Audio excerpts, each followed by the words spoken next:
Messieurs Boker Tov,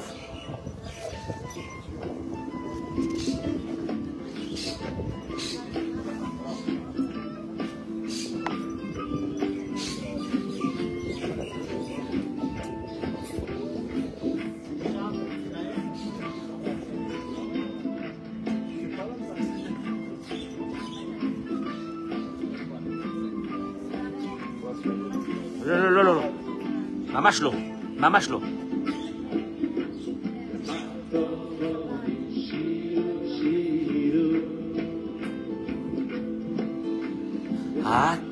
הבנים שירו למלך,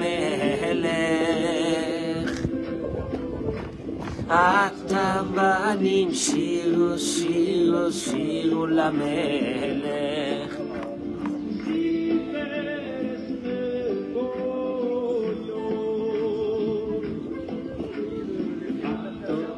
Pour la réfoua chez les mains, Richard. Oli Kester Batodet, Shoti la Batodet, Ismini Bachini Frecha, Josim Batoraïda, Victor Ayush Chaim Ben Odet, Levana Bat Joël, Steve Tzion, Eliaou Ben Ejma, Eliaou Ben Michael. לעילוי נשמת, לא, לא, לא, לא. לרפואה שלמה, pardon, לעילוי נשמת papa, אליהו בן מסעודה, בנימין שלי de Saint-Brice est avec nous ce matin.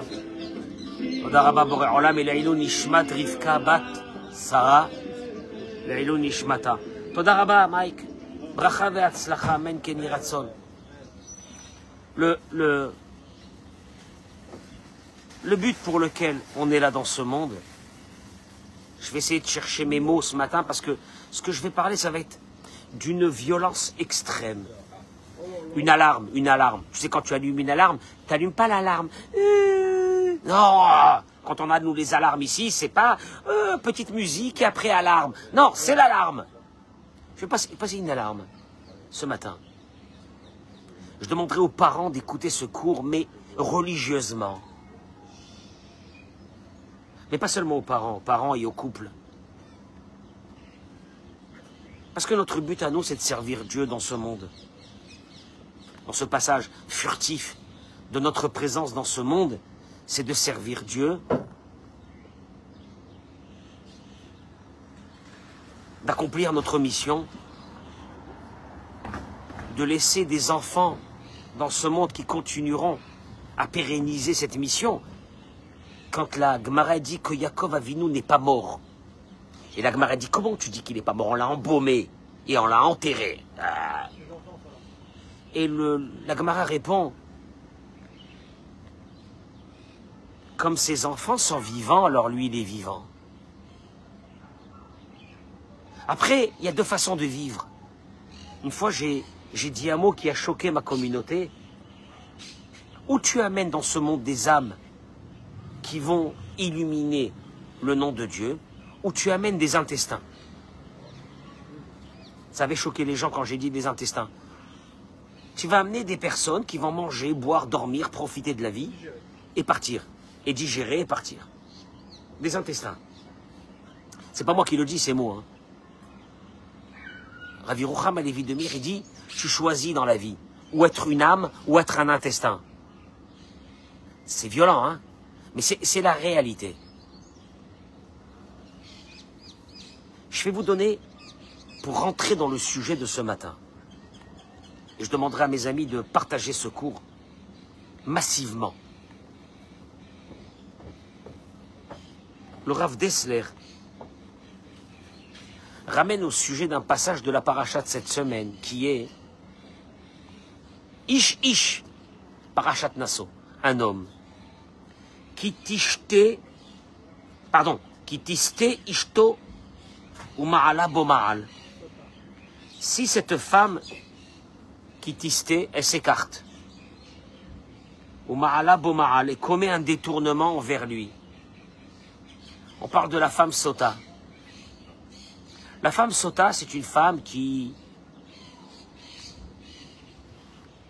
a tissé des liens d'amitié. Je précise les mots. Avec un autre homme.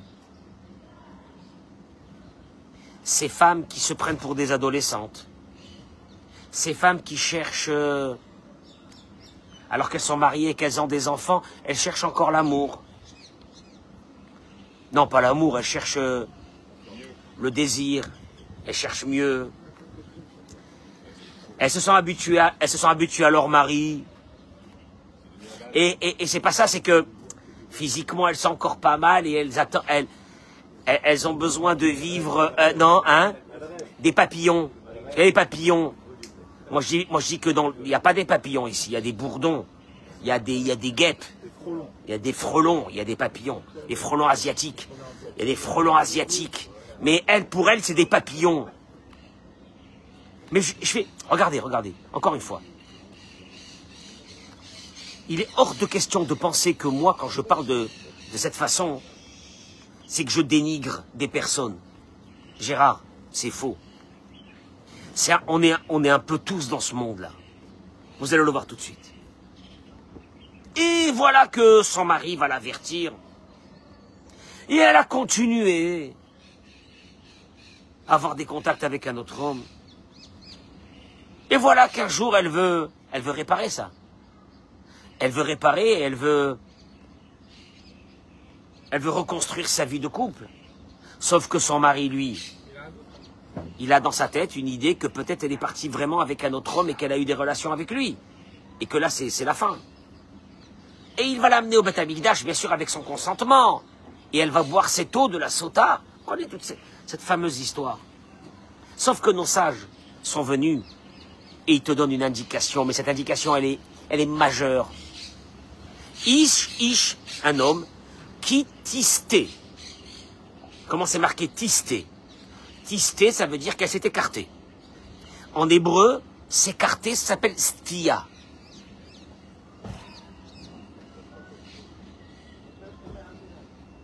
Quelqu'un qui va te dire avec ma voiture, sans faire exprès, je me suis écarté, il va te dire en hébreu, satiti. Bakvish, satiti bakvish. Stia. Sauf que le mot de stia est le même mot que shtia. Shtia vient d'une racine qui s'appelle choter. Une folie. Et là, Rashi ramène. Shanu rabotenu.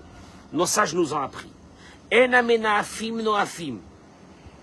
Ceux qui commettent l'adultère ne le font que parce que est rentré en eux Ruach tout, un vent de folie.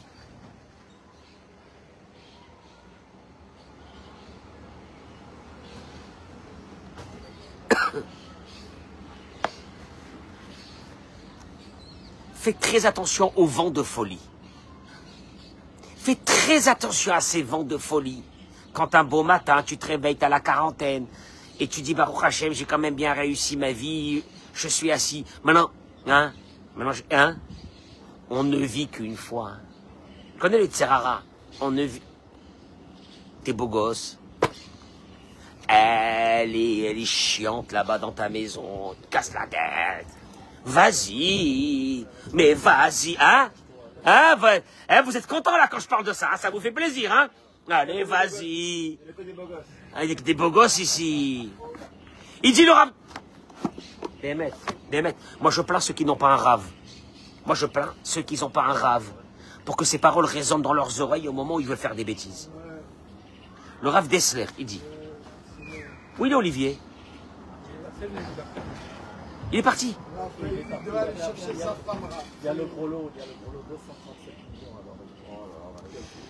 Il dit Rav Dessler, Chazal Gilou, nos sages nous ont enseigné.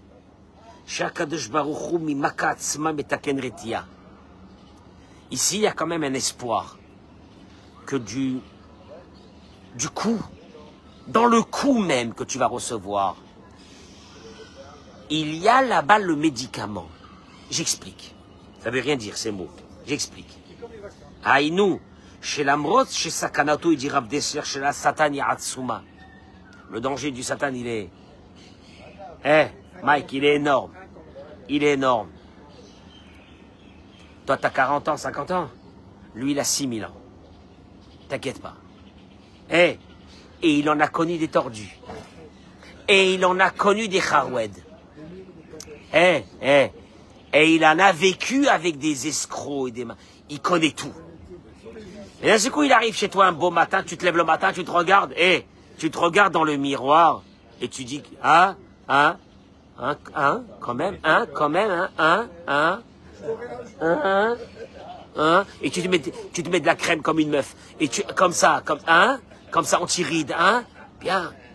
Et là, le Tserara, il te dit, et d'un seul coup, tu te retournes, tu vois ta femme, tu dis,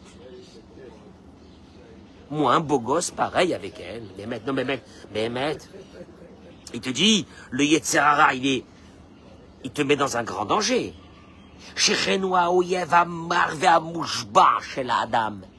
Parce que c'est l'ennemi le plus implacable de l'être humain. Il ne te lâchera pas. Et il n'a qu'une seule ambition, te faire tomber et de te faire perdre, comme dit le Messie Tisharim, ce monde et l'autre. Mais même ce monde, attention, pas l'autre, parce que le Olamaba, ma foi, le Olamaba, personne n'est revenu pour me raconter ce qu'il y avait là-bas. Non, ce monde, il va te défoncer. Ce monde, il va te le prendre. Tu vas voir. Tu vas voir. Et là, il te dit, et en plus, il se met devant toi comme le plus grand de tes amis. Il m'a amené du kiff. Il m'amène du kiff. Je suis sur un nuage. Je me sens bien. Ce matin-là, je suis bien. Je suis sur un nuage. Qu'est-ce qu'il y a? Ah ben, il y a cette... j'ai reçu un WhatsApp d'une meuf. Hein? Je suis bien.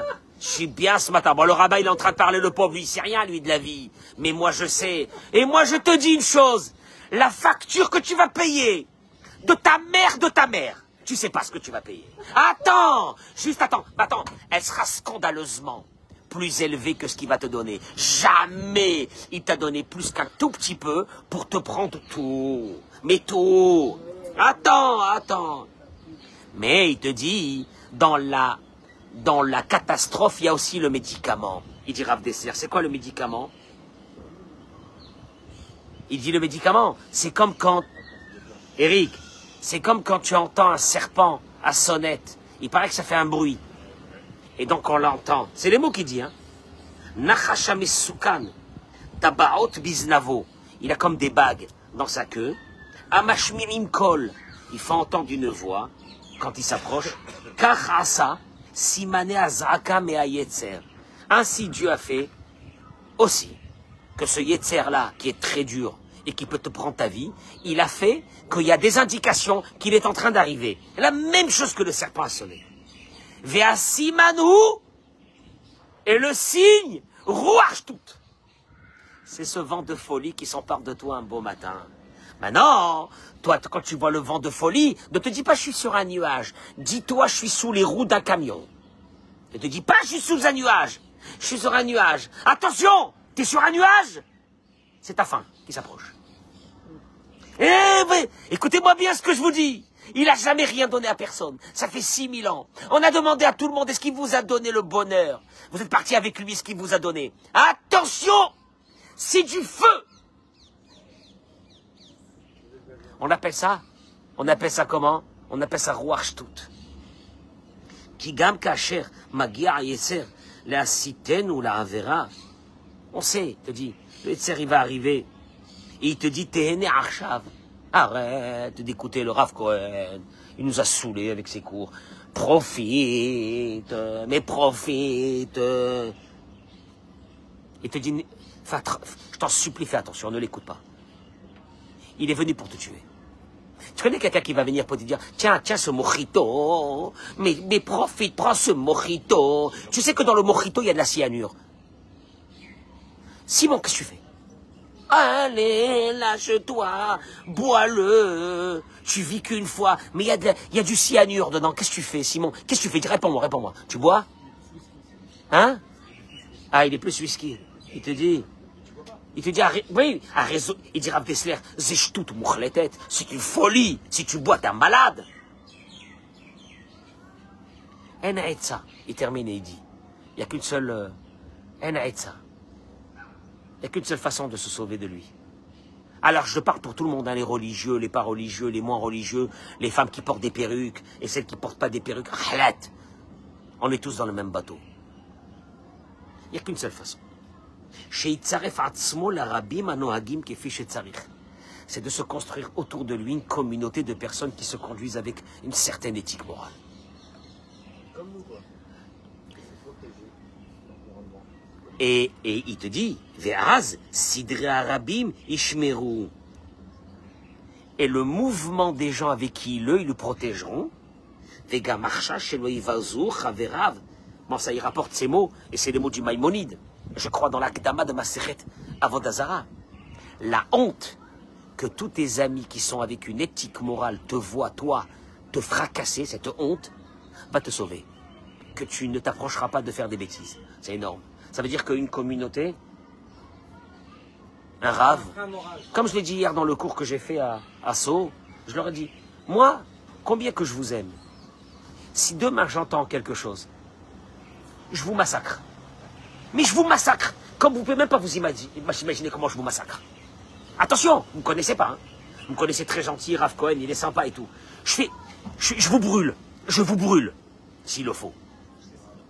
Je vous conseille de deux choses. Une, vous quittez cette communauté. Si vous restez dans la communauté, faites attention à vous. Je vous avertis. Maintenant, vous savez pourquoi? Simon? Et encore une fois, hein.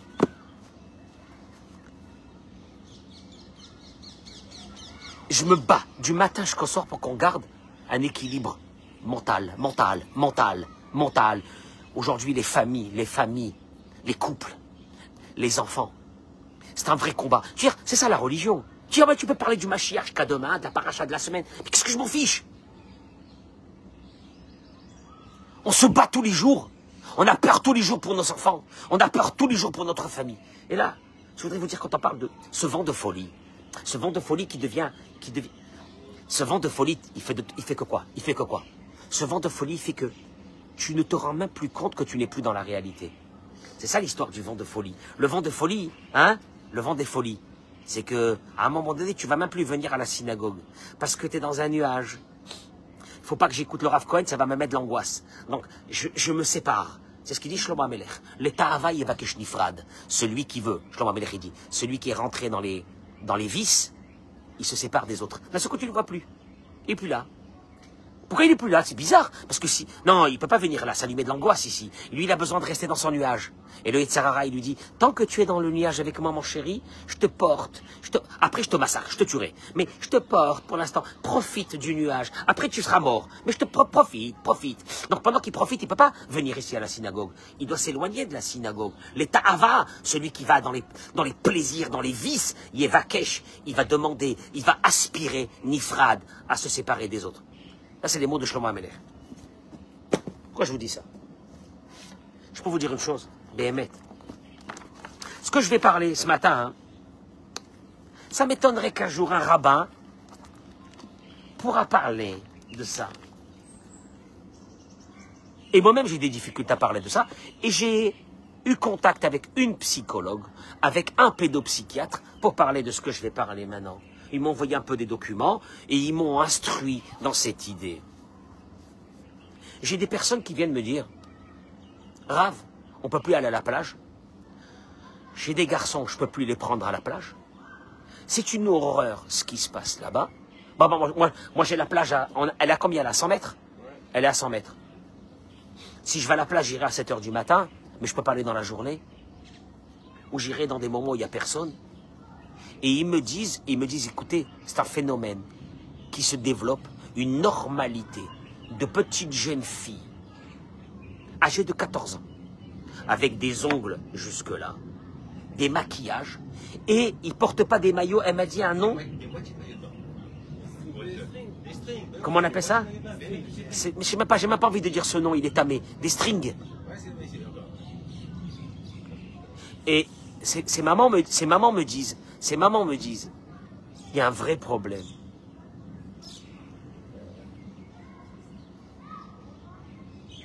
Après, je suis parti parler avec des psychologues pour comprendre l'histoire. Mais je crois que cette histoire touche tout le monde, hein. Les enfants, les moins jeunes et les plus jeunes. Je vais vous lire. Je vais vous lire quelques mots. Parce que soit tu décides que tout devient normal, que tout soit normal. Parce qu'on est dans l'ère du temps. On est en 2025, monsieur le rabbin. Enfin, c'est comme ça, c'est l'évolution. Gérard, tu veux que l'évolution soit qu'un jour on fait une choupa entre un homme, entre une femme et un chien? Non. Tu veux qu'on fasse des choupas, un homme et un homme, une femme, normal, tu veux qu'on arrive à ça, et ça y est, on termine? On ferme là, on éteint la lumière et on s'en va? Qu'est-ce que tu veux? Gérard, qu'est-ce que tu veux? Bah c'est normal, monsieur le rabbin, c'est normal. Enfin, vous vous rendez pas compte? Ils m'ont envoyé quelques feuilles que j'ai reçues sur mon mail. Il paraît que ça s'appelle ça l'hypersexualisation chez les filles. L'hypersexualisation chez les filles. L'hypersexualisation. Et je vais expliquer. Parce que vous allez me dire, oh ben chacun fait ce qu'il veut. Ok. Je vais vous donner moi les indications, vous allez comprendre. C'est-à-dire l'exposition précoce et excessive à des images, des comportements, des normes sexuelles, ça peut avoir de nombreuses conséquences négatives, tant sur le plan psychologique que social et physique. Voici les principales. Normal. Je vois aujourd'hui des petites filles de 12 ans, 13 ans. Normal. Elles n'ont plus de copines. Elles veulent s'entourer de copains. Elles sont habillées. Des filles de 12 ans, 13 ans. Des filles de 12 ans, 13 ans.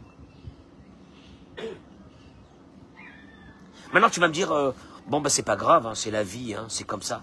Sauf que, moi, je ne veux pas vous parler au niveau religieux. Je veux vous parler au niveau de la vie. Et là, peut-être que ça va changer quelque chose en vous. Conséquences psychologiques de ces jeunes filles hyper sexualisées. Alors, aujourd'hui, nous avons les réseaux sociaux qui te montrent que d'être nu, c'est pas que c'est bien, c'est le prestige. C'est le succès. De vendre la viande, c'est le succès. Attends, écoute-moi bien. Maintenant, tu vas me dire, bon, ça reste qu'à ça. Allez, ça va. C'est pas grave.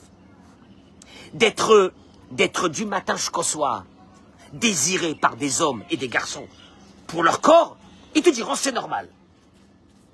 Asma, on appelle ça le succès. Mieux, il y a des mamans qui sont fières que leur fille de 13 ans porte un string et que tous les garçons sont autour d'elle. Ma chérie, elle a du succès.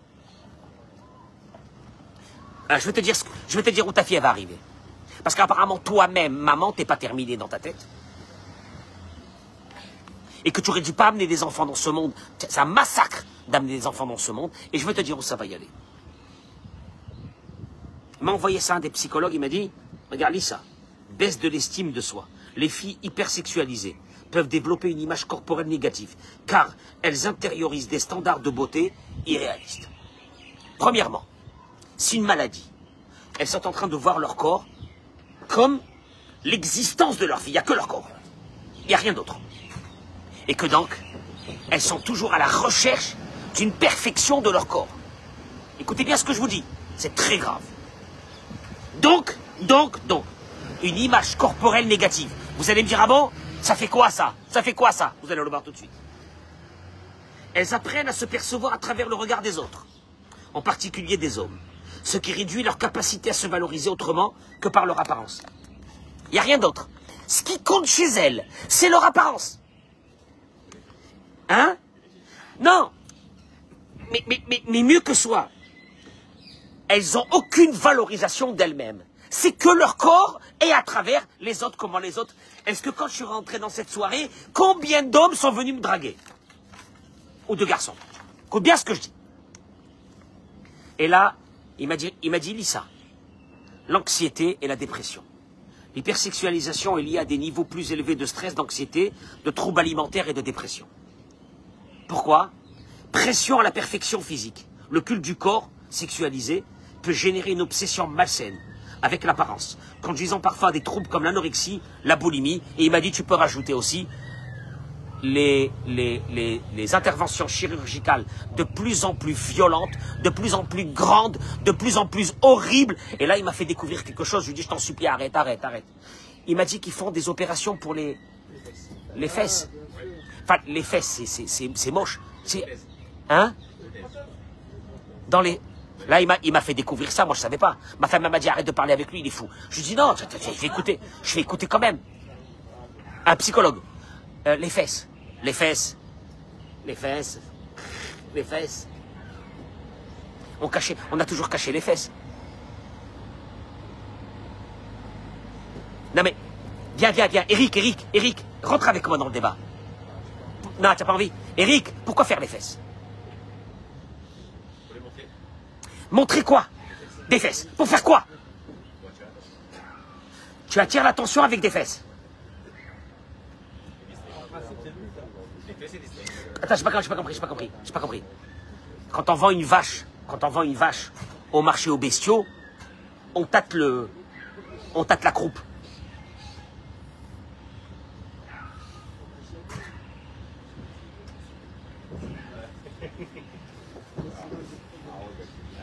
Il m'a dit les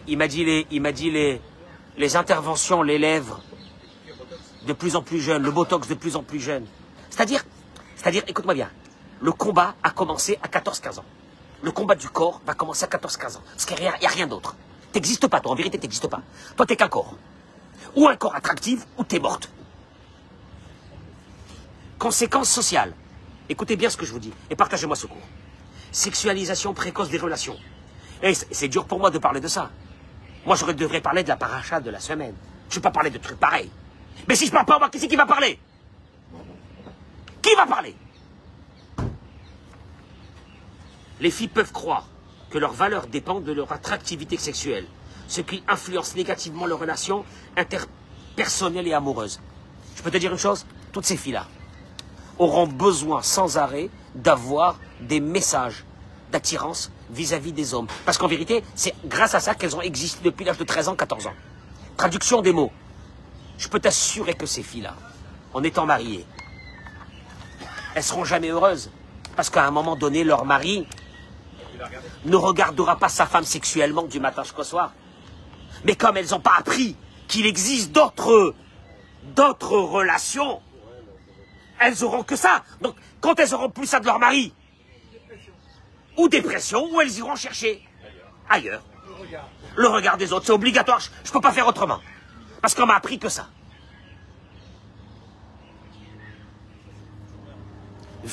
Vulnérabilité face aux abus. Une fille hypersexualisée peut être plus exposée à l'exploitation ou au comportement sexuel inapproprié de la part d'adultes et de pères. Oui, oui, parce que toute leur relation est basée sur ça. Difficultés scolaires. Une focalisation sur l'apparence et la sexualité peut détourner l'attention de la réussite académique et de la construction des compétences. Eh ben oui, tu m'étonnes. Tu vas t'asseoir faire des études pour faire quoi? T'as pas besoin de faire des études. Ma chérie, à 14 ans, tous les garçons te tournent autour de toi, si tu veux. Ta vie, elle est un succès. Les études, c'est difficile, tu pleures. Tu passes des années dans une chambre en train de travailler. Non, mais non. Je vais aller à la plage, où je me mets devant mon téléphone et je fais un TikTok et que tous les garçons me disent que je suis la plus belle du monde. J'ai déjà tout gagné, moi. Conflit avec les adultes. La différence entre les attentes des parents et le comportement hypersexualisé peut générer des tensions et un manque de compréhension. Bien sûr, quand un adulte il va crier à un enfant de 15 ans, 16 ans, va travailler, va étudier, et que l'enfant de 16 ans il te dit j'ai pas besoin, moi. J'ai déjà 100 000 followers. Clochard, avec tes études. Regarde le monde. Regarde le monde parallèle de mutants qu'on est en train de créer. Effets à long terme. Les effets à long terme. Rapport troublé à la sexualité adulte. Une sexualité explorée trop tôt ou sur des bases déformées peut entraîner des difficultés sexuelles à l'âge adulte. On va se retrouver avec des millions d'adultes. Que pour eux, les relations sexuelles, ça va devenir horrible. C'est même plus des sentiments d'amour, c'est même plus des sentiments d'union entre un homme et une femme, ça va devenir juste, ça va devenir normal, normal, normal. Alors là, je me suis arrêté parce que il m'a fait peur. Il m'a dit qu'il y a des femmes qui se vantent sur les réseaux sociaux qu'elles ont couché avec des dizaines de milliers d'hommes, ou des milliers d'hommes. Des records, elles ont battu des records. Tu entends? Tu entends? Et nos filles voient ça. Et ça devient normal. Écoutez bien ce que je vous dis. Le problème, c'est que ce vent de folie, quand on dit que la Sota, elle a été atteinte d'un vent de folie, on est dans ce vent de folie. Troubles alimentaires précoces. Près de 10% des filles âgées de 8 à 9 ans ont déjà suivi un régime. Et 15 à 20% des collégiennes présentent des troubles alimentaires tels que l'anorexie ou la boulimie. Mais oui, t'existes pas. T'existes pas, il n'y a que ton corps. T'existes pas. Regarde, regarde. Et voilà, regarde. Il y a la salle de sport ici, regarde les pauvres. Regarde. Et ces hommes et ces femmes n'existent, ils n'existent pas. Ils existent que par rapport à l'hypersexualisation de leur corps. Il n'y a rien à faire, il faut le dire. Non, mais arrêtez. C'est la vie aujourd'hui. C'est ce que je viens de dire. Voilà, je l'adore. Je termine par une chose. Une focalisation sur l'apparence peut entraîner des relations superficielles et une difficulté à établir des liens basés sur la personnalité ou les compétences. Je te traduis les mots. Ta fille, elle ira jamais se marier avec un homme normal. Tu sais pourquoi? Je t'explique pourquoi. Une hypersexualisation de la fille. Une focalisation sur l'apparence. L'apparence, c'est que l'apparence. Peut entraîner des relations superficielles et une difficulté à établir des liens basés sur la personnalité. Tu veux que ta fille un jour elle se marie pour la vie. L'hypersexualisation, l'apparence fait que tes relations sont que superficielles. Elle restera jamais avec un mari. Il restera jamais avec elle.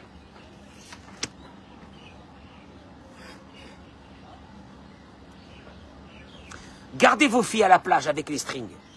Soyez fiers d'elles, que tous les garçons sont autour d'elles. Et on verra. Et malheureusement, j'observe. Moi, je ne vais pas à la plage, mais j'observe. Certaines filles qui sont rentrées dans ce monde de l'hypersexualisation, elles sont encore petites, hein. Elles sont petites, hein. Attention, c'est pas malsain ce que je parle. Elles sont encore petites. C'est des bébés. Elles sont entourées, je les vois, elles sont entourées que de garçons. Et je vois la maman de loin, fière. Mais elle est fière. Alors, je veux dire deux choses. Ta fille ne fera pas d'études. Elle n'a pas besoin de faire des études. Elle vit dans un monde éphémère que les plaisirs arrivent tout de suite. Elle ne fera pas d'études. Deux, si elle se marie, c'est pour 6 mois. Tu sais pourquoi? Parce qu'après 6 mois, elle aura besoin de retrouver ce succès et elle ira le chercher ailleurs. Alors, encore une fois, nos filles et nos femmes ont besoin d'une chose qui est vitale. Vous savez pourquoi c'est beaucoup chez les filles? Pourquoi cette hypersexualisation n'est pas beaucoup chez les garçons? Donnez-moi une réponse. Pourquoi on ne la trouve pas chez les garçons beaucoup? Pourquoi chez les filles? Une fille, dans son âme, ça c'est le Zohar qui le dit, elle a besoin d'une attention. Et pour elle, l'attention c'est vital. On le sait bien, nous, on le sait bien. Nos femmes, sur quoi elles se plaignent? Avec nous, sur quoi elles se plaignent? L'attention! Le temps! L'attention, bien sûr! Et nous, un steak frites, on est un peu de ketchup, un peu de moutarde, on est heureux. On n'a besoin de rien. Et si après on peut être tranquille, assis, et qu'elle ne nous saoule pas, on est au top. Et la femme, tu te dis, mais elle est folle. Elle veut... attends. Elle veut que je lui parle tout le temps. Elle veut... Oui ou non, c'est pas vrai? L'attention. Je répète. Où il n'y aura pas un couple avec de l'attention, le couple va se terminer. Une femme, c'est un besoin vital. Vital. Elle peut mourir pour ça. C'est dans son âme. Tu ne peux pas faire autrement. Toi, t'as pensé que ta femme, elle était chiante. Et moi, je vais te dire une chose. Non, elle est tout à fait normale. Et si tu ne lui donnes pas cette attention, elle te tuera. Et si elle ne la reçoit pas, elle partira. Maintenant, Mike, de ce problème, de cette attention, qui est de son âme depuis qu'elle est petite, elle va rechercher cette attention. Aujourd'hui, on nous a trouvé comment? Tu veux de l'attention parce que tu as besoin de cette attention. Mais c'est pas un vice, hein. C'est normal. Déshabille-toi. En plus, tu as un beau corps, déshabille-toi. Et tu auras l'attention. Sauf que cette attention n'est pas une attention d'amour. On le sait bien. Et maintenant, les filles, aujourd'hui, la génération des filles de 15-16 ans, d'être consommées, c'est pour elles le succès. Avant d'être consommée, c'était considéré une prostituée. Aujourd'hui, d'être consommée, c'est le succès. Quand sur les réseaux, elles fréquentent à longueur de journée. Il y a des gens qui me fréquentent à moi, ils sont en train de changer, Baruch Hashem.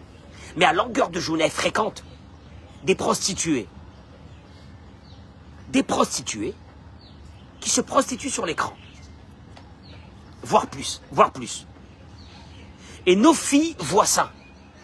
Et quand elle a 14 ans, et que son âme a besoin de cette attention, et qu'elle rentre dans un monde de hypersexualisation, là, la vie s'est terminée.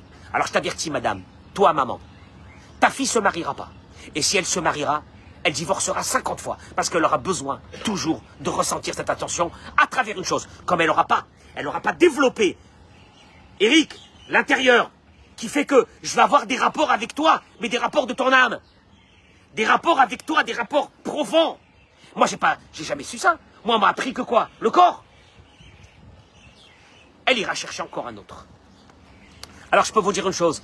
Profitez du pseudo-succès de vos filles à la plage. Laissez-les porter des strings. Laissez-les entourés de garçons. Pensez que c'est ça, la vie. Et vous allez voir. Des fois, je dis à ma femme, sur certaines personnes, je vois déjà devant moi le carnage. C'est dans 5 ans. Le carnage. Malheureusement, le carnage. Elle m'a dit alors, prie pour eux. Moi, mes filles, elles avaient 19 ans, 20 ans. Elles me disaient, papa, je vais sortir. Je lui dis, tu rentres à 23h30. Elles se mettaient à hurler. Pourquoi 23h30? Mes copines, elles rentrent à 2h du matin. Ma femme, elle répondait, tu discutes même pas. Il n'y a pas à discuter. T'es pas contente, c'est la même chose. Et moi, je renchérissais. Je te rappelle que t'es pas chez toi, c'est chez moi. Ta chambre n'est pas ta chambre. C'est ma chambre. C'est moi qui la paye. Ta bouffe, c'est moi qui la paye. C'est violent. C'est chaud. C'est ma maison, c'est pas ta maison. Quand tu seras chez toi, tu rentreras à l'heure que tu veux. T'es chez moi. Et moi, je l'ai rappelé à mes enfants tout le temps. T'es chez moi. Après, je te gâterai, je te donne tout ce que tu veux. Mais t'es chez moi. Et comme t'es chez moi, Eric, qu'est-ce qu'il y a? C'est moi qui décide. T'es pas contente, prends tes affaires et dégage. Ah ben, je peux vous assurer qu'il n'y a personne qui a dégagé. Où ils vont dégager. Oh, ils vont dégager. Oh, je m'en vais, je me casse. Ah, casse-toi, où tu vas te casser? Ah, va te casser. Oh, tu vas y aller. Oh. Alors, t'es chez moi, 23h30. Et joignable tout le temps. Si malheur à toi que t'es pas joignable à un moment donné. Découcher, jamais. Jamais découcher. Que ma fille, elle aille dans une maison, que tu sais pas ce qui peut se passer là-bas la nuit. Hors de question. Ta copine, pas ta copine. Non, mais m'en fiche. Et j'ai protégé mes enfants jusqu'au mariage. Aujourd'hui, elles sont des mamans, elles travaillent, elles assument leur vie, elles font grandir leurs enfants. Mais moi, si j'avais pris mes filles, je les avais mis en bikini à la plage, on n'aurait pas été là. Elles auraient eu le choix des garçons. Elles chercheront celui qui a le plus de frites. Mais peut-être c'est un clochard. Un clochard qui a gagné du pognon en faisant des métiers pourris. Tu vas te marier avec lui, mais le problème, il n'est pas là. Il va te faire un beau mariage. Et après, il te défoncera ta vie. Parce que c'est un clochard.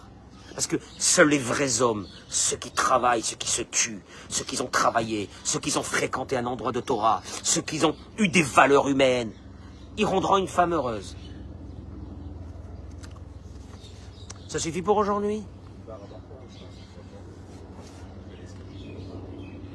Ça suffit pour aujourd'hui? Je laisse pas... Hein?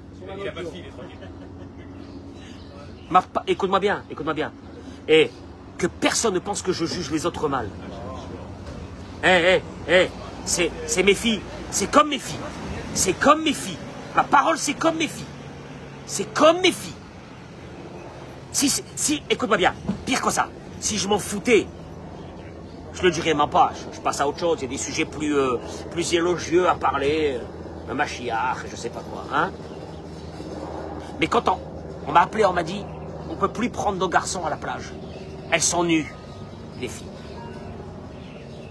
Et des petites françaises, hein. Parce qu'avant on disait c'était les israéliennes, les machins, les françaises. Et c'est normal. À col, il y a normal. Parce que toutes les copines sont comme ça. Alors écoute-moi bien, fais ta vie, va ailleurs, ne reste pas à Natalia, va ailleurs, prends tes enfants et sors-toi, va dans un endroit où il n'y a personne. Hein?